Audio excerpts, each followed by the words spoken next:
Marriage thrives on commitment, yet even the strongest bonds can fracture without warning. That evening, as I sat across from Elena, my wife of 7 years, I sensed something unsettling lurking beneath her carefully composed expression. She swirled her wine absent-mindedly, her delicate fingers tracing the rim of the glass. Finally, she exhaled, placing it down with deliberate precision. "We need to talk, Daniel." My grip on my whiskey glass tightened. Conversations that started with those words never ended well. "All right," I said, keeping my voice steady. Elena looked me in the eye, hesitation flickering in her gaze before she spoke. "I think we should take a break."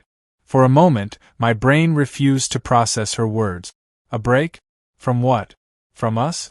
I leaned forward, my elbows resting on the polished wooden table. "What do you mean by a break?" She inhaled sharply, gathering courage. "I mean space. Time apart. A chance to step away from the routine and let our juices flow again?" I interrupted, my tone sharper than intended. Surprise flashed across her face. She nodded, looking relieved that I understood. I scoffed, running a hand through my hair. "That sounds an awful lot like an excuse to screw other people without consequences, Elena." Her expression hardened. "That's not fair." "Isn't it?" I countered. "Tell me, Elena, are you asking for permission to cheat?" She flinched but held her ground. "No, Daniel. I love you. This isn't about betrayal, it's about rediscovering ourselves."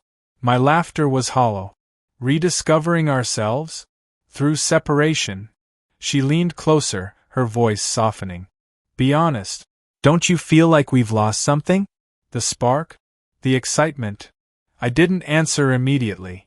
Instead, I studied her, searching for the woman I married, the woman who once looked at me like I was her entire world. Now all I saw was doubt. Finally I spoke.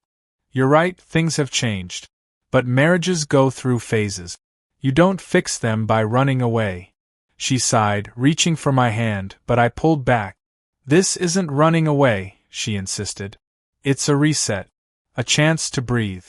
"How long?" My voice was eerily calm. "What? How long do you need to breathe before you come back?" Elena hesitated.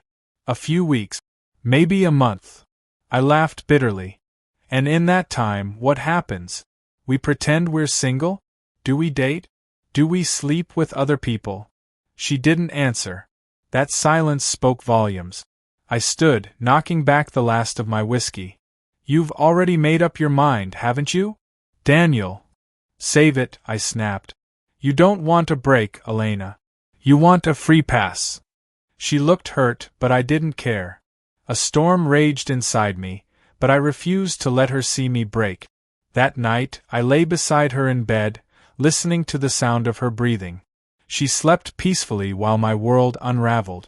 Morning came, and she kissed my cheek as though nothing had changed. I played along, pretending I was considering her request. But in reality, I had already made my decision. She wanted space? I'd give her more than she could ever handle. The morning after Elena's bombshell, I woke up before the alarm. Lying beside me, she looked peaceful, oblivious to the storm she had unleashed inside me. I stared at the ceiling, my mind racing with everything she had said. A break. A chance to let our juices flow. I knew what it meant. She didn't have to spell it out. She wanted permission to explore, to see if the grass was greener somewhere else. And the worst part? She expected me to wait patiently, like a fool, until she decided whether I was enough. I refused. When she stirred, stretching lazily, she opened her eyes and smiled.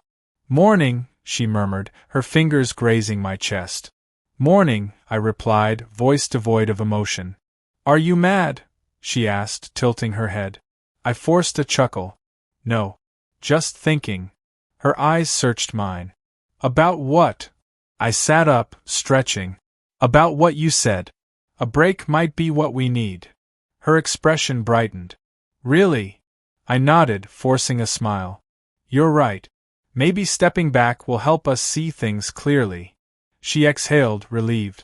"I'm glad you understand, Daniel. I was scared you'd Freak out. I smirked. Nah. I get it. Space can be healthy. Elena hugged me, pressing a kiss to my jaw. Thank you for being open-minded about this. I love you. I didn't say it back.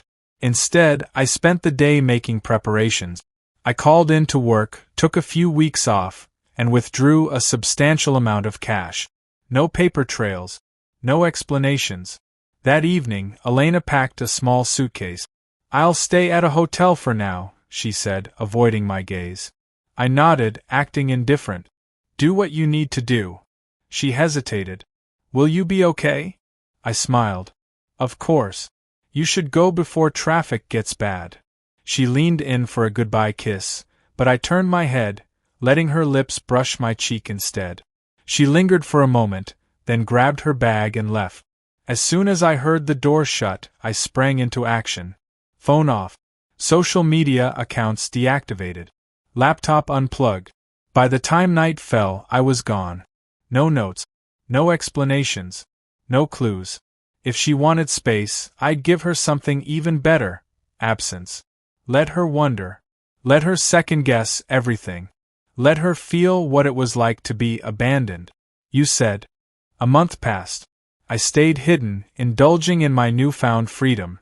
Elena's emails flooded my inbox, pleading, demanding, apologizing. Daniel, where are you? This isn't what I meant. I miss you. I need to talk. Please come home. Funny how the tables had turned. I ignored her, relishing the power of silence. She wanted to roam free, yet here she was, desperate for the stability she had discarded. Meanwhile, my affair with Elena burned hotter. She wasn't just a fling, she was a storm, unpredictable and consuming. Our nights were a haze of sweat and sin, her body replacing the coldness Elena left behind. One evening, as I sat on the hotel balcony watching the waves, my phone vibrated. Elena. For the first time, I answered. Where the hell are you? She demanded, her voice frantic. I sipped my drink, enjoying my break. Just like you wanted. She was silent. Then, a shaky breath. Daniel. I made a mistake. I almost laughed. Did you? I thought I needed space, but I was wrong. I kissed someone, but it didn't mean anything. It only made me realize how much I love you. There it was. The truth she had been avoiding.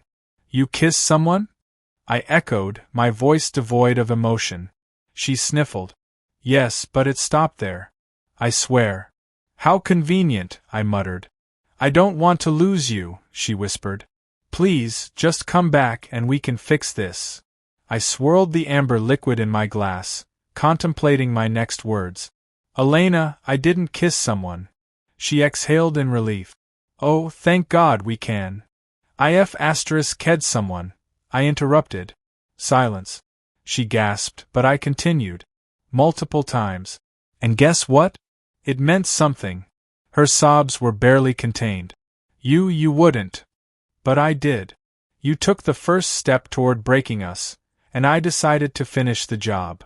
I hung up, letting her drown in the pain she once thought she'd never feel. The next day, I checked out of the hotel. Elena wanted me to stay, but she knew I was a man in transition. Our affair had been passionate, wild, and unforgettable, but it wasn't built for permanence. Elena showed up at our house when I returned, her eyes red-rimmed and desperate. You're back, she whispered. I stepped inside, brushing past her. For now. She grabbed my arm, voice breaking. Daniel, please. I love you.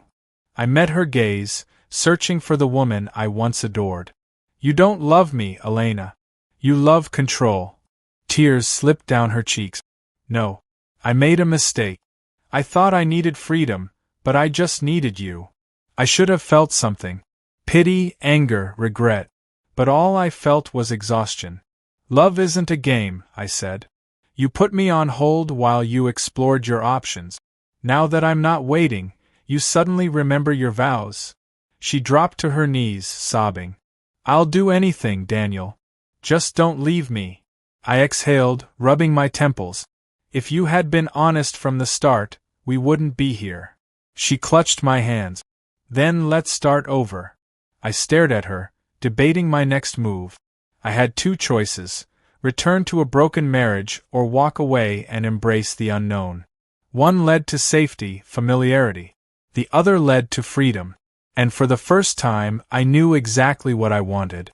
I let go of her hands, picked up my bags, and walked away. She called my name, but I didn't turn back. Our break had shown me the truth. Sometimes love dies, and that's okay. I wasn't hers anymore, and I never would be again.